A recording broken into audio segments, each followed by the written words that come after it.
Hey everyone, my name is KryptoCal and welcome to the next episode of Create Above and Beyond. And as you just saw in that clip, I just finished creating this tree farm. So this one plants a couple different types of saplings. In the middle, it's planting dark oak saplings, which we're using in the andesite factory to make us the kinetic mechanisms. The other woods, I just put a couple woods that we use the most often for building. So we have some spruce, acacia, oak, and birch. Those are the ones that are being farmed right now. This is how we're storing it here. Just a few drawers that have been upgraded with some void upgrades just to take care of any of the overflow. And yeah, so we have a decent supply of the woods now that we can use for building. And as a byproduct of this farm, we're actually also getting a bunch of apples. And I'm using these apples, funnily enough, as my main food source right now, which sounds kind of crazy because apples are not a good source of food at all. And you have to be constantly eating basically. But because we do have an advanced feeding upgrade keeping us topped up at all times, I have apples whitelisted as a food and it's actually kept up pretty well. Every so often I come just back here, grab a stack of apples and just restock our food supply. There's a good chance I will be upgrading my food source, but for now this is working just fine. So what is the plan for today's episode? Well, to start off, I need to tackle a problem that's been progressively getting worse and worse as we've been playing. And that of course is our storage problem. Right now it's not super out of hand. It hasn't gotten a whole lot worse than it was before, but I can see how continuing down this path can become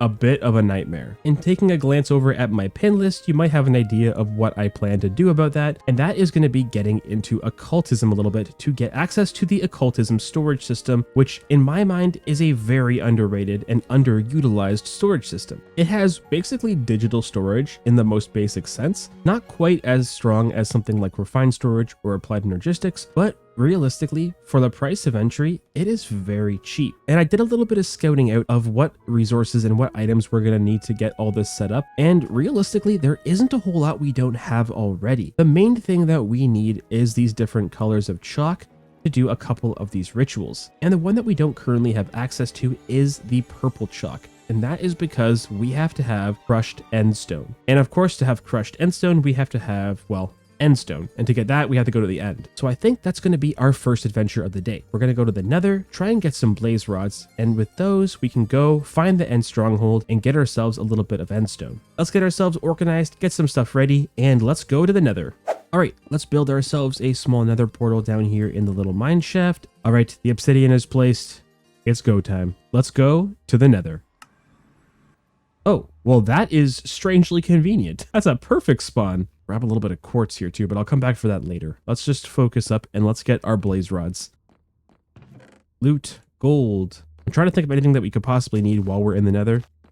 Nothing here. Looting 2 on a sword? That could be useful. Oh, is this a spawner up here? Get out of here. It's a... Let's try that one more time. There are some blazes over here. That one just disappeared. Ouch. Come here. Bob and weave, bob and weave. Oh, he dropped a blaze rod. Oh well. Alright, come here, buddy. What's this? Oh, cobalt. I'll take some of that. I want to go check to see if that guy dropped a gas tier. Because if he did, that could be useful. Doesn't look like it. Oh, there's a blaze spawner up here. Let's get it.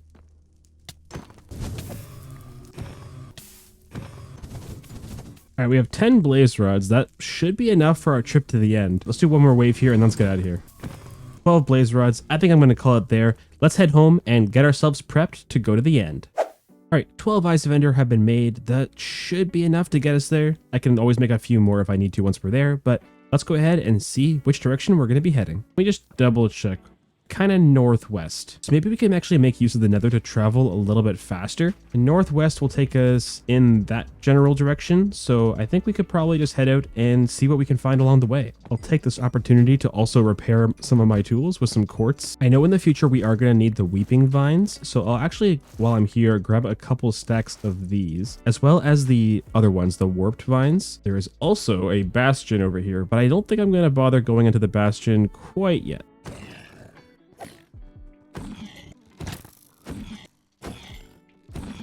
Alright, I think what I'm going to do is just set up the portal here. I'm not exactly sure if this is going to be any better than walking it, but we'll give it a try. Well, there is some ice here, some snow. Might bring a little bit of this home, actually. All right, from our portal, how far are we away from this thing? We're still going northwest. Okay. Oh, this is pretty. What is this? What is this biome? This is the Auroral Garden. Really pretty biome. Ah, danger, danger. There's a blitz from thermal. What are you guys doing up here? Oh, I think there's a sunken ship here. Is there any treasure for me to find? The heck is this? A silver swasher. What are you? I have no idea. Oh, this place is amazing. This terrain is so pretty here. Ooh, some slime here. Okay, let's take some sky slime, sure. I just realized that the biome here, the ominous woods, just have wither roses lying around. Normally these are kind of a bit of a pain to get, so I might just grab a few just in case we need them in the future. Oh, we're back. Okay, we missed it. Let's just dig down here and hopefully we can find this stronghold. Oh, I see it. And let's get this show on the road. The one thing that I'm not a huge fan of this mod that adds this structure is this is such a maze of a stronghold. Finding the end portal can take forever. But hopefully that's not the case.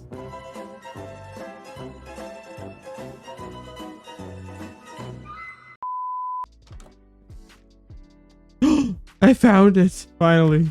All right, let's go break this silverfish spawner. We don't want any of that nonsense. And we have, well, one free eye. So we are going to have to craft up a few extras. Always come prepared. And here we go. 1, 2, and the end is open. It's time. And you know what? We have a decent number of arrows and we have a power 3 bow. We might even be able to take on the dragon at the same time. And without further ado, let's get this show on the road.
Easy. I wasn't anticipating defeating the dragon today. However, it's such a long trip. It would be much too inconvenient to bother with the dragon at a later time. Dragon egg, where did that end up going? I would like to see you. Thank you. Very cool. We have defeated the Ender Dragon, got some Endstone. I think now we might as well go out into the end and maybe we could see if we can find an Elytra. Because if we can find an Elytra, we can create a jetpack in the future, which could be really handy. Let's go and take this out and see if we can get close to an end city right away. We'll also grab a little bit of chorus while we're here, some of the chorus flowers, and then just some of the chorus fruit, because we'll probably end up needing it. Let's head off in this direction and see if we can find an end city. Well, I've been exploring for a good long while now, and I've only just come across my first end city now. But unfortunately, this is not one that has a ship, so we're gonna have to keep on looking, but I probably still will stop off for a couple shulkers and maybe a little bit of loot as well. And another end city right up here, but again, no elytra in this one either though, sad. 2 hours later. Finally, after so long, I finally found a ship. I've been exploring for hours. This has been absolutely insane. Get me that ship, get me that elytra, and get me out of here. I did find this really cool item in one of the chests in an end city though, and it lets us use ender pearls in a couple different ways. The one I've been using a lot is the long cast one. It's really good for clearing large distances with an ender pearl. Let's start scaling this thing.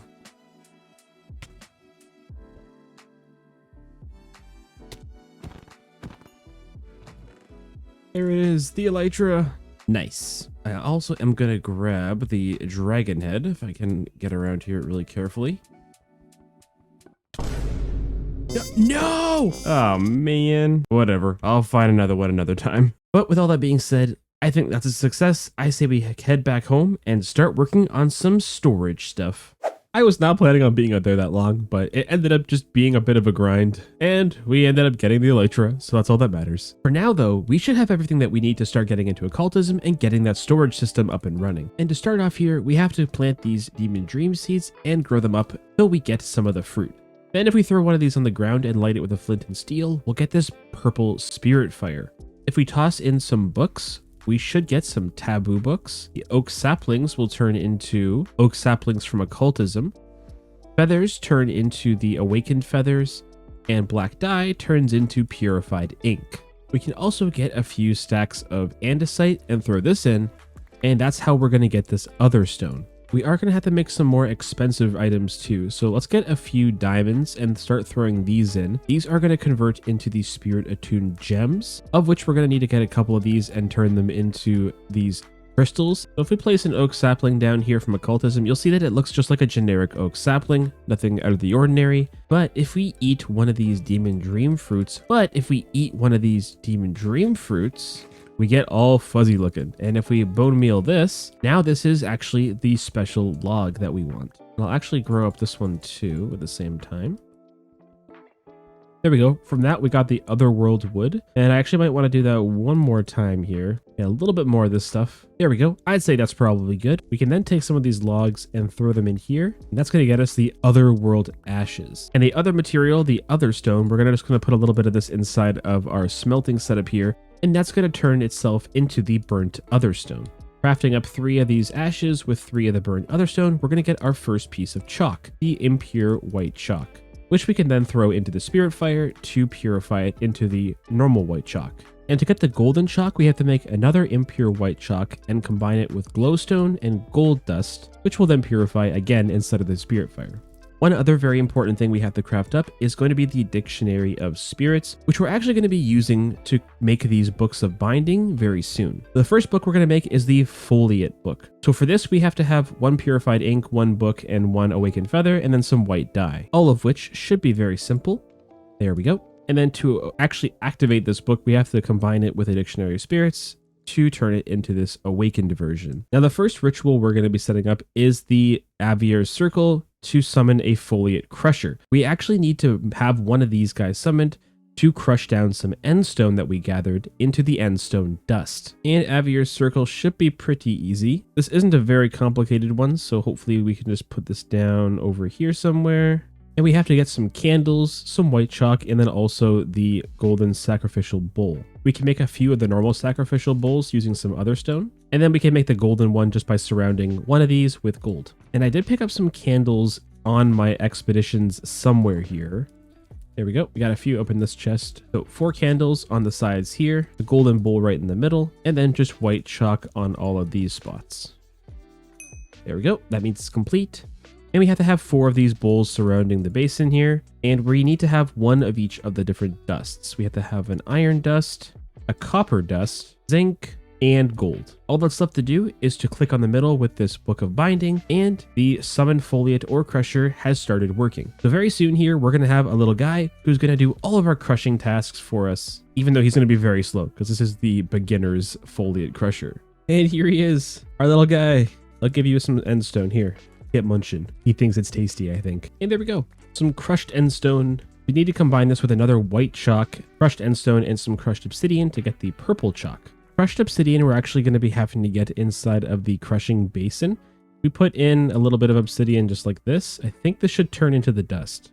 And then if we combine the impure chalk, a couple obsidian dust, and some crushed endstone, we should get some impure purple chalk.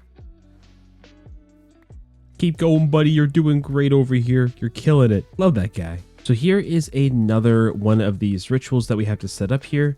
I place this down. This one is called Ziphius's Spectral Compulsion. So we're going to want to have this one placed. All I have to do is remove a little bit of this chalk and we should be good to go. To remove the chalk, we can just use a chalk brush and that will make removing it a little bit easier.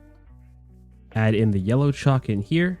And now we have to add some of these crystals. So we take away some of the candles and we can craft a couple of these crystals up with the spirit attuned gems. We'll place them down on the sides and there we go. So we're going to use this ritual to craft the storage actuator base, which is going to be part of this whole storage setup. So we're going to need to have an otherstone pedestal, some gold, and another book of foliate. So pedestal there, 3 pieces of gold here. Let's move this guy off to the side. Excuse me, buddy. And there we go. Actuator base is being crafted up. We're going to use this exact same ritual to craft the dimensional storage stabilizers. These are what we're going to actually use to increase the storage capacity of our whole network. In the future, we can upgrade these to higher tiers versions of this, and that'll hold more and more items the higher tier of one of these we craft. But this is going to require a couple materials we don't have. I could go try and find some ghasts and get this dimensional storage tier 2, which to be honest might be worth it, just considering the ghast tiers are all we're missing. And I could probably just fly around in the nether for a bit and get a couple. So maybe I'll just try that. I could make a few rockets. Oh, it finished. We'll get that first and then we'll go. All right, with our elytra on and a couple fireworks, let's go see if we can find some ghasts. All right, let's go find those ghasts. Oh, speaking of, I have looting too. Excuse me, sir. I didn't drop one. What do you mean? Oh, another one. Come here. I think I dropped one. I got one. I got one ghast here. Nice. What are you holding? Are you protesting with a sign? What's going on with this guy? Looks like you're going to a rally, sir. In terms of these, we need to have 6 of these stabilizers total. I believe that is the maximum amount that we can add to make this be as efficient as it can be. So I need to have, well, at least 6 ghast tiers, ideally.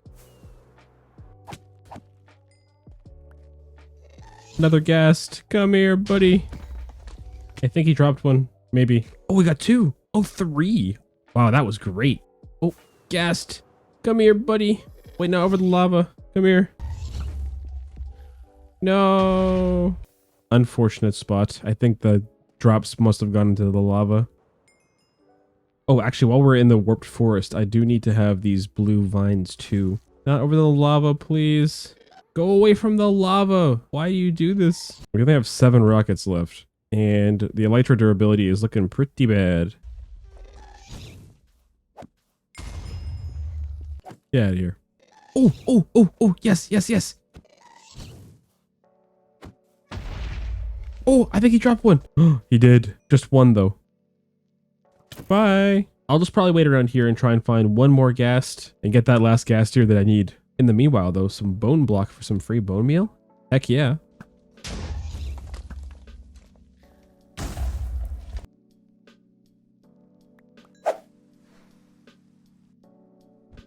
And there we go, our tier 1 dimensional storage stabilizer. Now I just gotta do that 5 more times. Now we have to set up Strigier's Higher Binding ritual. So if I come in here and select Strigier's Higher Binding and show it on here, we have a different layout that we have to change our setup to.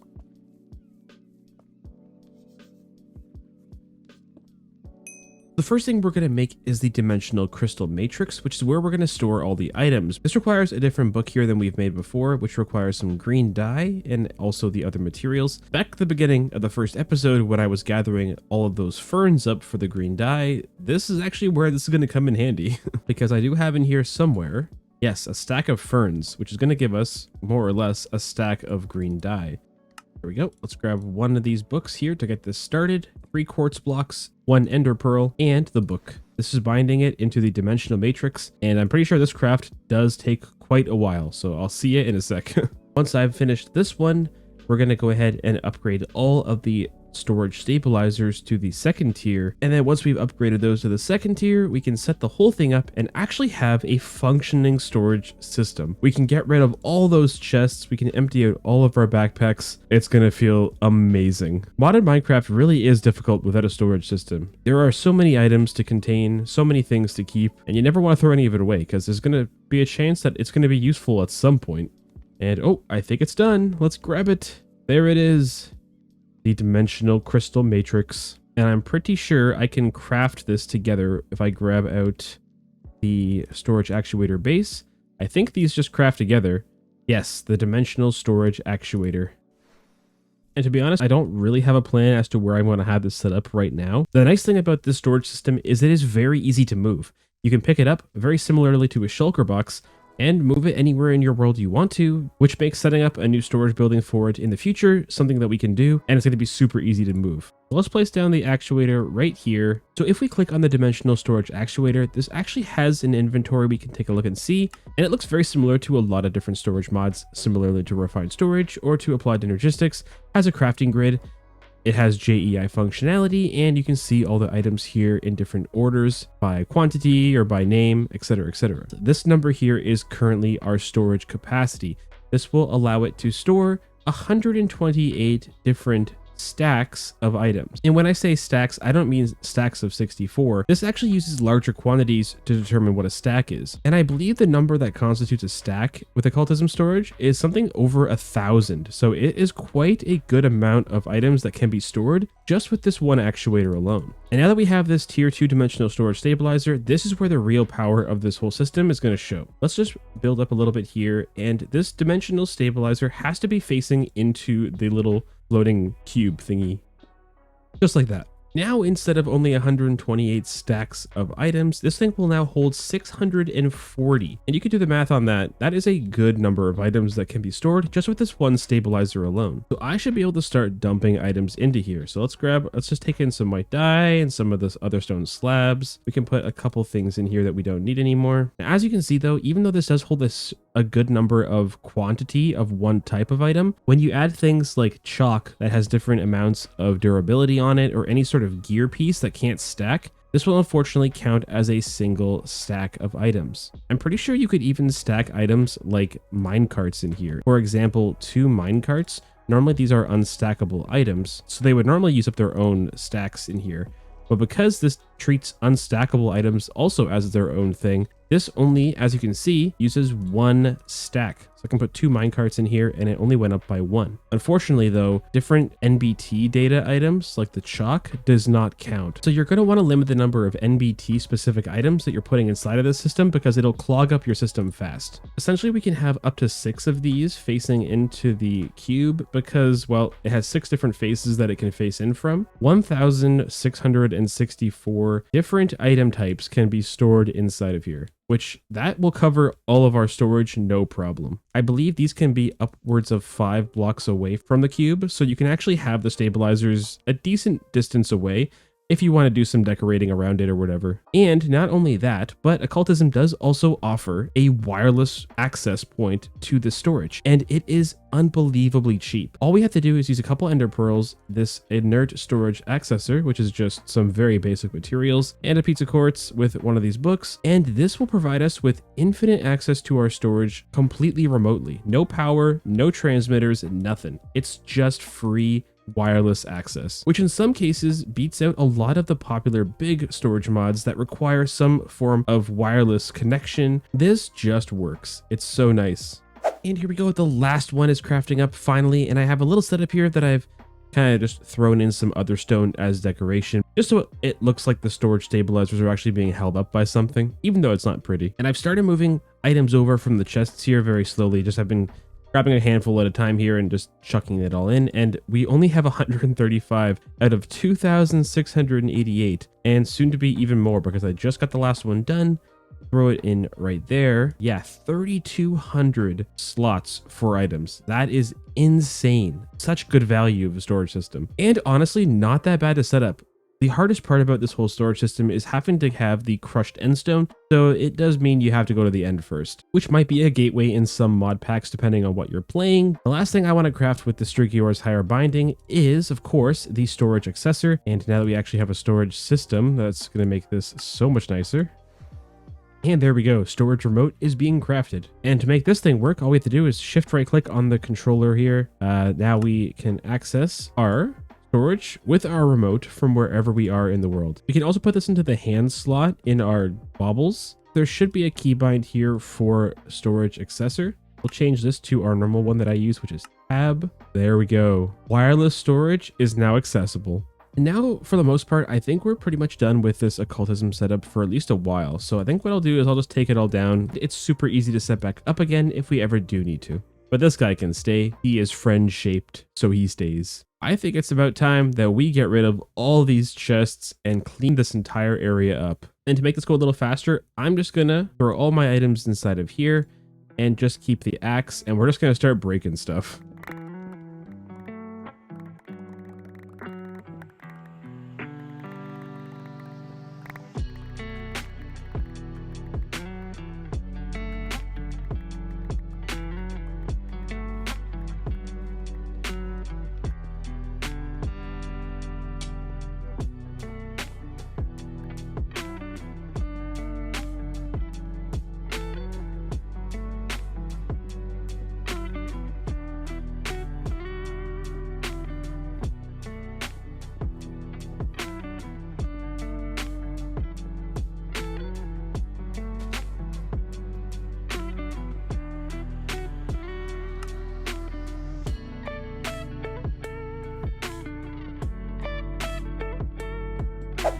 So now that we have our storage system up and running, I went ahead and also updated and optimized a couple of our systems that we had before. First off, I moved our little smelting setup with our melters over here, and I actually added a few more of them. As you can see, it's the exact same setup as I had before, but I just have a chest with some hoppers here feeding coal into all of the heaters underneath, and all of them have their own ingot casts and tables, which are producing us ingots depending on which one we're putting in which. But apart from that, I also moved all of our create stuff that we had over there over right beside our melting setup here, and I wanted to run these a little bit faster just to make it a little bit more efficient to use when we did need to do these things. And the best way to hide power for this stuff was just back here. I have a few large water wheels with some gear ratios up here, and I can turn this off when I don't need this with a clutch. And over in the factory, I also made a little bit of an extra processing line that is making us the andesite casings automatically now. It's just taking some of the andesite alloy, bringing it in here and mixing it with some of the dark oak logs that we're also bringing in, which just makes it easy to grab some whenever we need them and, you know, keep them in our storage system. I have a redstone link with the andesite and lever signal on here, and it's switched on. And coming down to the water wheels here, as you can see, I have a redstone line with the trapdoors all flipped up, which effectively just stops all stress units from going into the factory. I also have a matching one of these links down with the water wheels down at the drill setup, so they actually won't drill any materials when the factory isn't running, because if the factory isn't running, then the lifts aren't running, and that will then be a problem. So right now this is a manual control. When I see that we have plenty of kinetic mechanisms and andesite alloy and all that stuff, I can just come in here, flick this lever, and the whole factory essentially shuts off. And having things shut off in this area when we're not needing them is important, because that's going to save on a lot of lag in this area, especially as we add more and more buildings and factories and processes. The whole area could become a bit of a lag fest. So we're going to try and manage that from the start. So if I grab one of these kinetic mechanisms, we should get the quest completed here. And last but not least, if I grab an andesite machine out of our storage, this should complete chapter 1. Chapter 1 has been completed. Let's go ahead and grab these resources. So if we come in here to our main quest line, we can see that we have finished up until chapter 1, the andesite machinery milestone. Once we're here, we can move on to chapter 2, which will basically take us into the brass age. But there are also some paths along here that are going to be worth us investigating, potentially even before we get into the brass age. The main one is going to be the copper machinery. Copper machines are used for things like the hose pulley, some smart fluid pipes, portable fluid interfaces. We can make things like magmatic dynamos to produce power out of lava, some upgrades for thermal machines in the future. So getting these sealed mechanisms to make the copper machines is also going to be a good thing for us to automate. All it takes is the kinetic mechanisms that we just made, but then also some cured rubber. And how we've been making it up until this point has been just some flowers and water. But the way that we're going to be able to automate this for the future is going to be using resin. And resin is made from an arboreal extractor from thermal. This will very slowly drain resin out of a tree. Every single tree provides the same amount of resin, so it doesn't really matter which tree we use for this. And to make the arboreal extractors, you just take an andesite machine, you right click with a bucket, and there it is. Pretty cheap overall. And I think to start off, we're gonna make, I would say, 16 of these. That might be overkill, but I'd rather, again, have overkill than not enough. And I think doing a little setup out the back of our factory here is going to be a pretty good spot for this, because we have access to everything we need in terms of rotational power. And we're going to grab ourselves another press. We'll make a few of these just in the future because we are going to probably need these at some point soon. Throw them in our backpack. My backpack full of Create stuff is looking really stocked right now, which is beautiful. I love having stuff to use. It's so nice. All right, so I haven't planned this out at all, but let's just start placing stuff down and hope we can make something work here. So let's just say that this depot is where we're going to have the rubber being cooked, which means we're going to have the basin sitting somewhere right above it, just like so. And in the basin is where we're going to get the resin compacting into the raw rubber. So it'll just be something like this, where we have the press right above the basin, and we're going to have to pump the resin that we're going to get from the trees into this basin. Then this is going to have to be the fan, which is going to blow up. Place them down like this. And there we go. And I'll have a drawer here that's just going to be pulling off the resources from the depot. And we're going to do that just using a puller upgrade. We are going to have to filter this and lock this though. So let's get our locking tool out. We'll lock this to start. And then we'll put a puller upgrade and say to pull from the east. We have to hook up power to our mechanical press and hook up power to our fan underneath. And of course, we have to hook up power to a lot of the fluid pumps that we're going to be using to get the resin out of the trees. And I have a couple made up here. They're just copper, really cheap stuff here. And we're going to want to make a few of these mechanical pumps. Mechanical pumps are required to basically push the fluid through these pipes. So we're just going to grab some power here from our main line. We'll probably just take it out to the bottom. Let's just take it out underground here. And a vertical gearbox up top there. And then to get the power from here, we'll just use another shaft and a vertical gearbox to get to this fan. So I want to make sure that we have pipes going into the side of each of these basins. And then underneath, let's go ahead and place in a mechanical pump facing in. So the arrow is going in the direction that we want the fluid to go. To get this some power, let's just replace this with a encased chain drive facing upwards, just like so. And then we can just put two cogs just like this, and those will start to spin. Now we got to figure out where our trees are going to be and where our arboreal extractors are going to be. We're going to want to run our fluid pipe, probably something like this on each side. How are we going to do this and make it look decent in the process? I actually don't like them coming out here. Maybe can I just replace this? Yeah, that'll hold that in. Yeah, let's replace that. Let's just test it out with one tree here. But if we just wrap a copper pipe around this like so, and then place our arboreal extractors facing into the tree, will this start to just start pumping resin? I know they're not fast. Oh yeah, resin is coming in. That's a good sign.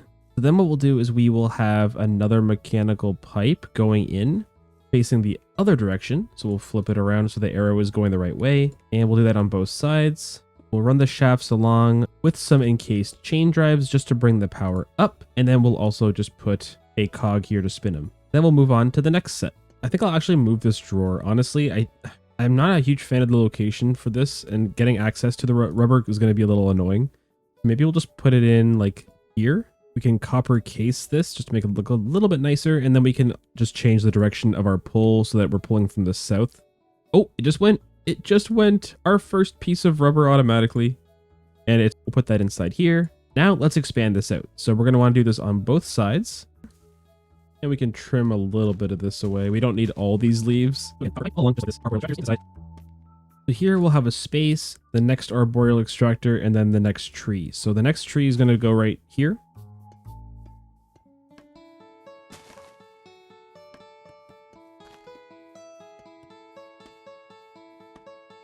All right, so we have 16 arboreal extractors, all producing us resin, which is all coming into this basin here, filling up and making us cured rubber automatically. And while we're waiting for some of this to build up, let's maybe do a little decorating here. And having like a bit of a raised platform here could be kind of cool. Maybe like a brick platform.